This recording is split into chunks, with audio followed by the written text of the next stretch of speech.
बच्चा जब इस संसार में आता है उसे नहीं पता कि मां क्या होता है और स्तनपात क्या होता है। मां ममता के कारण बच्चे को गले से लगाती है और स्तनपात करा देती है। थोड़े दिनों के बाद बच्चा वैसी ही हरकतें करने लगता है। मां फिर उसे दूध पिला देती है। जैसे जैसे बच्चा बड़ा होने लगता है कुछ समय के बाद मां अपने दूध के साथ में बोतल वाला दूध पिलाने लगती है। थोड़ा समय आगे बढ़ता है, दूध वाली बोतल के साथ में जो लिक्विड आइटमें हैं, दलिया, खिचड़ी, सेरेलैक, बहुत सारी आइटमें हैं, वो देने लगती है। थोड़े दिनों बाद फिर वही भोजन। और बच्चा जैसे जैसे बड़ा होने लगता है, पहले मां तो अपने आप ही उसको टॉयलेट बाथरूम कराती है। जैसे वो बड़ा होने लगता है, कहता है, वो गेट बंद कर देता है, कहता है नहीं आप बाहर जाओ, मैं अपने आप नहा लूंगा, मैं अपने आप सूसू पोटी कर लूंगा। वो स्वयं पर काम करने लगता है। धीरे धीरे मां का सब कुछ छूटने लगता है।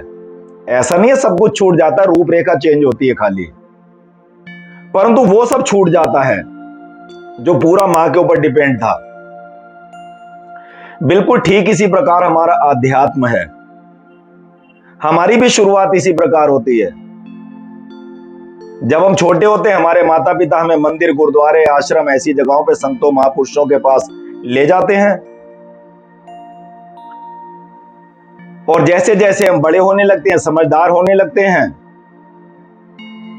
वही मंदिर, गुरुद्वारा, आश्रम, घर में धूप बत्ती, आरती कर ली, मंगलवार को हनुमान चालीसा पढ़ लिया, हरिद्वार चले गए, वृंदावन चले गए, परंतु स्वयं पर कभी काम नहीं करा, इन सबसे निवृत्त नहीं हुए। यानी कि मां के आंचल से निवृत्त हो गए थे, लेकिन ये मंदिर, गुरुद्वारे, आश्रम, धूप, ज्योत, अगरबत्ती, इससे निवृत्त नहीं हुए।